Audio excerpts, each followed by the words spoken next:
नमस्कार दोस्तों, स्वागत है आपका आज के मुख्य समाचार में, जिसमें सबसे पहली और बड़ी खबर में आपको बताएंगे कि ऑपरेशन कमल को लेकर कर्नाटक में मुश्किलों से घिरी भाजपा सरकार।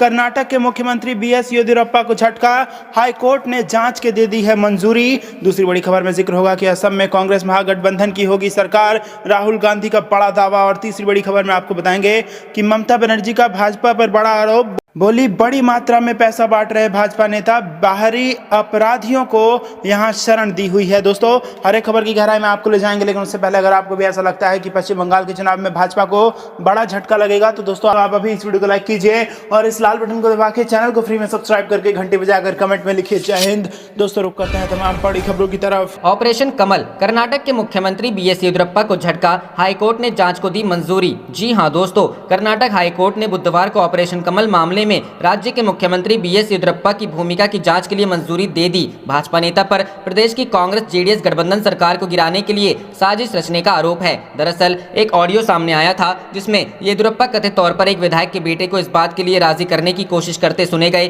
कि वे अपने पिता से इस्तीफा दिलवाएं और फिर पार्टी बदल लें। कांग्रेस जदएस के 15 विधायकों ने जून 2019 में विधानसभा से इस्तीफा दे दिया था और मुंबई चले गए थे। विधायकों की इस्तीफा देते ही तत्कालीन कर्नाटक विधानसभा अध्यक्ष ने उन्हें अयोग्य ठहरा दिया। इसके बाद 14 महीने पुरानी कांग्रेस जदएस सरकार जुलाई में कर्नाटक में बहुमत साबित नहीं कर पाई और सरकार गिर गई। इसके बाद बीएस येदियुरप्पा ने चौथी बार कर्नाटक के मुख्यमंत्री का पदभार संभाला। कांग्रेस इस मुद्दे पर शुरू से ही भाजपा पर आरोप लगाती रही है कि उसने ऑपरेशन कमल के तहत विधायकों को तोड़कर अपने पाले में कर लिया और प्रदेश की सत्ता अपने हाथ में ले ली। विधानसभा चुनाव 2018 के बाद क्या हुआ? विधानसभा चुनाव 2018 के बाद भाजपा के पास निर्दलियों के समर्थन से 106 सीटें हो गई थीं, जबकि कांग्रेस और जेडीएस गठबंधन ने 118 विधायक इकट्ठा कर लिए थे। इसे देखते हुए भाजपा ने योजना बनाई कि विपक्ष के 14 विधायक इस्तीफा दे दे, जिसके बाद सदन में सदस्यों की संख्या घटकर 210 हो जाए। अगर ऐसा होता है तो बहुमत के लिए 106 सीट चाहिए थी, जो कि भाजपा को हासिल सीटों के बराबर थी। हालांकि उस वक्त उसे सफलता नहीं मिली, लेकिन 2019 में भाजपा विपक्ष के 15 विधायकों को अपने खेमे में लाने में कामयाब रही और कांग्रेस जदएस की सरकार जुलाई 2019 में गिर। रुक करते हैं अगली खबर की तरफ। असम में कांग्रेस महागठबंधन की होगी सरकार, राहुल गांधी। जी हां दोस्तों, नलबाड़ी जिला के बरखेतरी विधानसभा क्षेत्र के उम्मीदवार के समर्थन में चुनाव प्रचार करने के लिए बुधवार को राहुल गांधी लोहार कांटा पहुंचे थे। चुनावी जनसभा को संबोधित करते हुए राहुल गांधी ने कहा कि लोगों की उमड़े जनसैलाब से यह साफ हो गया है कि बरखेतरी विधानसभा क्षेत्र में कांग्रेस महागठबंधन के उम्मीदवार दिगंत बर्मन भारी बहुमत से जीत हासिल करेंगे। राहुल गांधी ने कहा कि कांग्रेस की सरकार राज्य में आई तो हमने जो 5 गारंटी का वादा किया है उसे पूरा करेंगे। वहीं उन्होंने भारतीय जनता पार्टी पर जमकर हमला बोलते हुए कहा कि भाजपा सिर्फ धर्म की राजनीति करती है, लोगों के बीच एकता को भंग कर अर्थनैतिक शोषण कर रही है। रुक करते हैं अगली खबर की तरफ। ममता बनर्जी का बीजेपी पर बड़ा आरोप, बोली बड़ी मात्रा में पैसा बांट रहे भाजपा नेता, बाहरी अपराधियों को यहां शरण दी हुई है। जी हां दोस्तों, पश्चिम बंगाल की मुख्यमंत्री ममता बनर्जी ने बुधवार को आरोप लगाया कि भाजपा नेता चुनाव नतीजों को प्रभावित करने के लिए बड़ी मात्रा में रुपए बांट रहे हैं। उन्होंने चुनाव आयोग से इस मामले में कार्रवाई की अपील की है। ममता बनर्जी की पार्टी तृणमूल कांग्रेस ने राज्य के मुख्य निर्वाचन अधिकारी को चिट्ठी लिखकर आरोप लगाया कि नंदीग्राम से भाजपा के उम्मीदवार शुभेंदु अधिकारी ने अलग अलग स्थानों पर अपराधियों को शरण दी हुई है। पार्टी महासचिव पार्थ चटर्जी ने बुधवार को लिखे पत्र में दावा किया कि अधिकारी ने अपराधियों को नंदीग्राम में 7 स्थानों पर रखा है। चटर्जी ने सीईओ आरिज आफ्ताब को लिखे पत्र में कहा, हमने 22 मार्च, 26 मार्च और 29 मार्च को पत्रों के जरिए बार बार निर्वाचन आयोग को स्थिति की गंभीरता के बारे में बताया है, लेकिन कोई फायदा नहीं हुआ। तृणमूल ने आरोप लगाया कि भाजपा प्रत्याशी ने नंदीग्राम के रेयापाड़ा, बोयल, हरेपुर, बरचक, रकीनीपुर, बिरुलिया, चार गोलिया और चैतन्य बाजार में अपराधियों को शरण दी हुई है। नंदीग्राम सीट पर तृणमूल प्रमुख ममता बनर्जी का मुकाबला भाजपा के अधिकारी से है। तृणमूल कांग्रेस प्रमुख बनर्जी ने यह आरोप भी लगाया कि भाजपा यहां चुनाव में बाधा पैदा करने के लिए उत्तर प्रदेश और बिहार जैसे राज्यों से भाड़े के गुंडों को लेकर आ रही है। बनर्जी ने चुनाव आयोग से स्वतंत्र एवं निष्पक्ष चुनाव सुनिश्चित करने का आग्रह किया।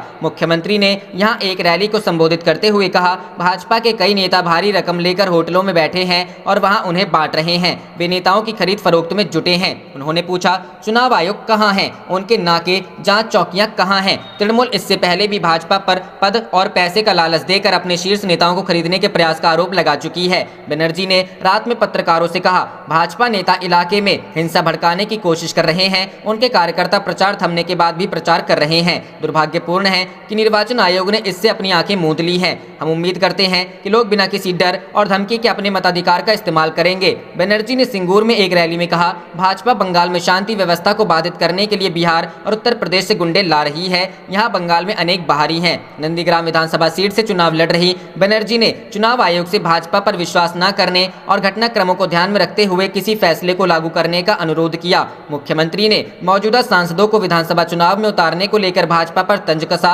उन्होंने कहा, देखिए लॉकेट चटर्जी को क्या हो गया है, वह एक सांसद हैं, फिर भी उन्हें विधायक के पद के लिए चुनाव लड़ाया जा रहा है। इससे पहले दिन में गोघाट में एक रैली को संबोधित करते हुए बनर्जी ने कहा कि उनके पास नंदीग्राम में मंगलवार को उनकी कार पर हमला करने वालों की तस्वीरें तथा वीडियो हैं और वह चुनाव के बाद इस मुद्दे को उठाएंगी। बनर्जी ने कहा कि वह कार्रवाई से इसलिए परहेज कर रही हैं क्योंकि चुनाव जारी है और आदर्श आचार संहिता लागू है। बनर्जी ने यहाँ एक रैली में कहा, मेरी कार पर हमला करने की उनकी हिम्मत कैसे हुई? मैं सिर्फ इसलिए चुप हूँ क्योंकि चुनाव चल रहे हैं, वरना मैं उन्हें बताती कि उन्होंने कितनी बड़ी गलती की है। मुख्यमंत्री ने कहा, मेरे पास कार पर हमला करने वाले गुंडे के वीडियो हैं। बंगाल में चुनाव होने दीजिए, उसके बाद मैं कार्रवाई करूंगी। बनर्जी ने दावा किया कि भाजपा ने उनसे लड़ने के लिए माकपा के गुंडों को अपने साथ मिला लिया है। उन्होंने आरोप लगाया, भाजपा सदस्य एक अकेली महिला से लड़ने से डर रहे हैं। भाजपा के पास अपना कुछ भी नहीं है, वे उधार लिए गए माकपा के गुंडों के जरिए पार्टी चला रहे हैं। उन्होंने भाजपा ने चुनाव लड़ने के लिए माकपा के हरमंदो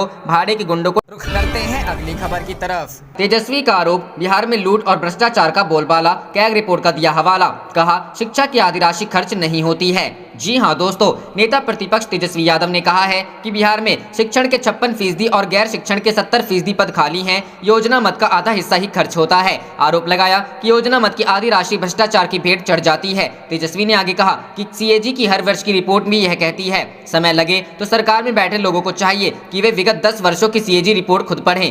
क्या नैतिकता और कर्तव्य बोध की तिलांजलि देकर जनता का पैसा लूटने और लुटवाने के लिए सत्ताधारी दल शासन में बना हुआ है। मंगलवार को जारी बयान में तेजस्वी ने कहा कि कागजों में बजटीय राशि खर्च करने के लिए मार्च महीने में सबसे बड़ी लूट होती है। 8 से 10 वर्षों से सभी विभागों के हजारों लाखों करोड़ के उपयोगिता प्रमाण पत्र जमा नहीं किए गए हैं, क्योंकि विभागों के पास कोई लेखा जोखा ही नहीं है कि कौन सी राशि किस मद में खर्च की गई है। भारी लूट और भ्रष्टाचार का बोलबाला है। तेजस्वी ने सरकार से पूछा कि 8 से 10 वर्ष बाद भी प्रशासन और उनके विभाग उपयोगिता प्रमाण पत्र क्यों नहीं जमा कर पाए हैं। अगर सब कुछ पारदर्शी और सही है तो फिर 10-10 वर्षों की देरी क्यों की जा रही है। हकीकत है कि बिहार में भारी लूट और भ्रष्टाचार का बोलबाला है। ब्लॉक से लेकर सचिवालय तक भ्रष्टाचार के अड्डे बन चुके हैं। हर विभाग के अनुमानित बजट और वास्तविक व्यय में भारी अंतर होता है। रुख करते हैं अगली खबर की तरफ। भाजपा की गलत नीति से जनता का मनोबल गिरा, नहीं आएंगे अच्छे दिन, अखिलेश। जी हां दोस्तों, पैतृक गांव सैफई में 2 दिन होली मनाने के बाद यहां आए समाजवादी पार्टी के अध्यक्ष अखिलेश यादव ने आज कहा कि भाजपा की गलत आर्थिक नीतियों के कारण जनता का मनोबल गिरा हुआ है, लोगों में हताशा है और जिंदगी दूभर हो गई है।